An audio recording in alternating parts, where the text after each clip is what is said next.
So you remember that trip I said I was going to take the other day? I said I was going to go to Richmond. Well, plans got canceled. It happens. What are you going to do? That doesn't mean I wasn't looking forward to it, you know? I had a couple of things I wanted to do down there. Now, I have no plans for the weekend. I'm not working. I didn't schedule anything, and I guess that means I'm just going to have a me weekend. Nothing wrong with that. Spend some time in the kitchen, hang out, cook some good food. What's wrong with that? The weather's really starting to turn up here. It's really starting to get chilly and very fall-like. So why not pay tribute to that kind of weather and those kinds of flavors that usually come with fall? That's why today we're gonna do apple cider braised chicken with a few twists here and there. A little root veg puree, some roasted root veg, so a root veg double play if you will. And for dessert, individual pumpkin pies with a twist. Let's get to work on that first. Crack 2 eggs into your high-speed blender jar or food processor, followed by 3/4 cup of granulated sugar and about a tablespoon of pumpkin spice. Add in a pinch of salt and pepper. Yes, pepper. It'll bring out the additional spice. About a teaspoon of vanilla extract and 8 ounces of softened cream cheese, full fat please. About 8 ounces, that's 1 cup of sour cream. And organic pumpkin, this whole 15-ounce box. Don't get the pie filling, it'll be too sweet. Lit it up, pop it on, give it a buzz.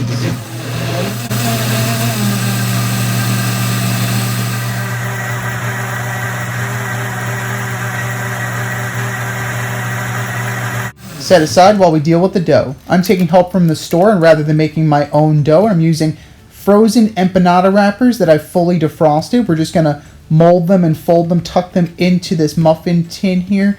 This recipe makes 18, so I have a 6, and then I have a full-size 12. We're going to dock the dough so it doesn't bubble up on us. Fill about 3/4 of the way with the filling. Then we're going to make a water bath. Since we're going to cook it like a traditional cheesecake, we're going to fill that pan about halfway up the muffin tin. Then we're going to bake at 325 degrees for about 40 minutes. It should still be a little jiggly when it comes out. Let cool in the pan for about a half hour, then remove to a pizza pan. We're actually going to crisp up the crust and put a little bit of a brulee on top with some granulated sugar. We're going to bake at 425 for about 8 to 10 minutes until crispy. Very nice. Some more store-bought help for the garnish. We're going in with some lightly sweetened whipped cream. You certainly can make your own if you like. A little bit of pumpkin spice on top and a drizzle of maple syrup. Yum. Our salad today should have you feeling the beat. Check it out. This salad gets better as it sits, so try and make it in advance, maybe a couple of hours before you want to serve. Take 1 large red beet and peel it down. Might want to wear some gloves for this. And grate it on your box grater. We're also going to grate 1 apple. I'm using an Empire apple, but you can use Golden Delicious, Braeburn, whatever you like. The juice of 1 lemon. Bring everything together and break down the beet greens that we're putting in later. Makes a nice vinaigrette too. Pinch of salt. Some pepper. You can also add some Gorgonzola cheese to this and some toasted walnuts. It'll be delicious. Give it a nice little stir. Add in the beet greens that I reserved, but you can certainly use Swiss chard, you can use spinach, whatever you like. A little olive oil, about 3 tablespoons to form that vinaigrette, and give it a toss. Really start to mash down the greens too. They're sturdy. You can beat them up a little bit, and it'll actually improve the texture of the salad. Just keep tossing, keep mixing. Wrap it up in plastic. You can get it off. And into the fridge it goes till you're ready to serve. A veggie double play? Let's turn it. Since we're doing the root vegetables 2 ways, I'm going to give you the whole amount, and then you're going to take half and put in the roast, and the other half is going to go into the pot for the puree. 1 butternut squash we're going to trim down and peel, and then chop. Might need to stick with the cleaver if it's a little tough for you. 2 parsnips. I'm using a Y peeler for this, but if you only have a straight peeler, that's fine. Trim down the ends. Split it up. And even means even cooking, guys. I know I've been saying that a lot this season, but it is true. Even means even cooking. 2 large sweet potatoes.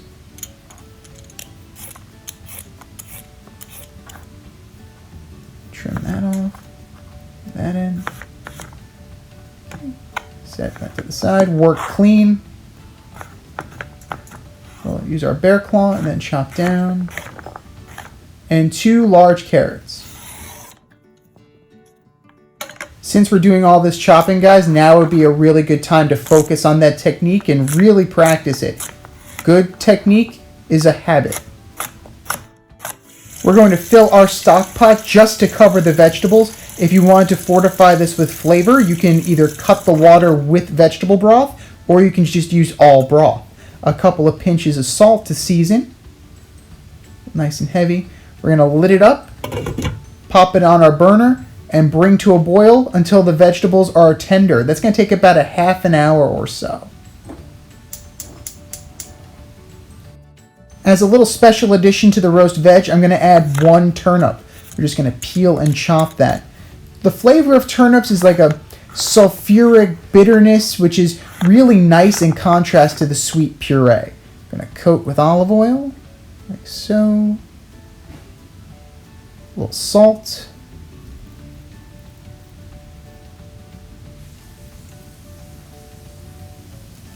Pepper medley to taste.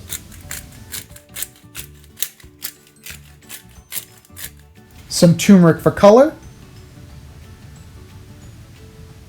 And some caraway seeds. You can toast them beforehand, but since we're putting this in the oven, it'll actually toast up really nicely. Gonna stir to combine, mix it all up. Take it over to our oven here. We're gonna roast at 425 degrees for an hour or until the vegetables are tender. Time to turn back to our vegetable puree. You'll know the vegetables are done when you insert a paring knife and it comes out clean and kind of breaks up a little bit. We're going to transfer our root vegetables to our blender jar using a spider, or you can drain with a colander. Add in 2 tablespoons of unsalted butter, followed by a pinch of salt to taste, some pepper medley. Add in 2 to 3 cups of chicken broth. Start with 2 at first. You can always add more while the machine is running. Give it a taste and see if we need to re-season it. We're good. Let's braise some chicken. We're going to chop up half a pound of bacon to start, and it helps if the bacon is still a little cold because the fat will be firm. We're going to render out the bacon fat and get some crispy bits for garnish. Pop your bacon into a cold stock pot and turn up to medium and just let it go.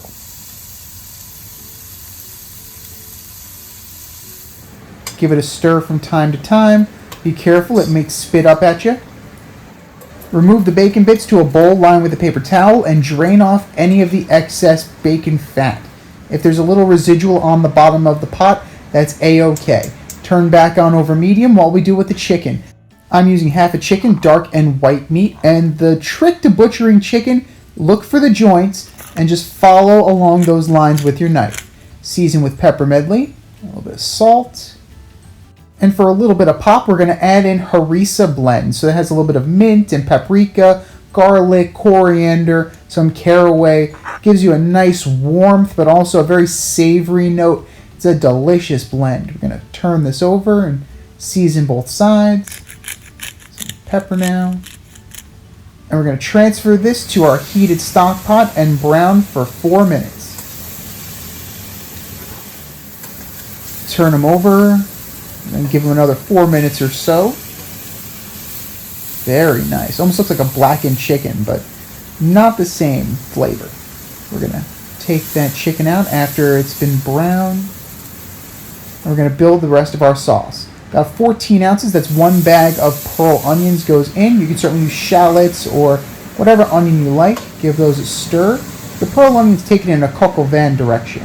We're going to add about a 1/4 cup of apple cider vinegar, or you certainly can use hard cider at this point, followed by 2 cups of fresh apple cider. Gives a nice sweetness to the dish, but not overbearing. 2 cups of chicken broth go in. Once around. Our chicken pieces go back in. Followed by 2 bay leaves, Cover and bring to a boil. Reduce to simmer for about an hour and a half. Then remove the chicken pieces and reduce the sauce about 15 minutes to a half hour. Time to plate. Spoon of our root vegetable puree goes down. We'll swipe across. Nice little pile of our roasted root vegetables. One of our chicken pieces. I'm a thigh guy. Our sauce with our pearl onions. Yum. Some of our beet salad. Garnish with our bacon bits. It's dinner time.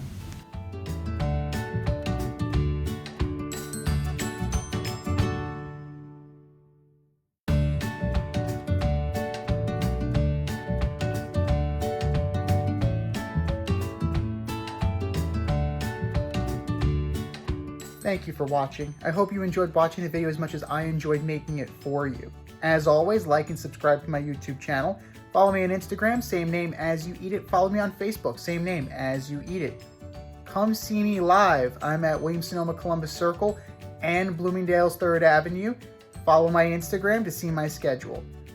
If you would like to be an executive producer of As You Eat It, follow me along on Patreon. The link is below. It's patreon.com/asyoueatit. And as always, cook how you want to cook, eat how you want to eat, spend me time how you want to spend me time, eat as you eat it. Now some me time includes some TV time. Have a good one.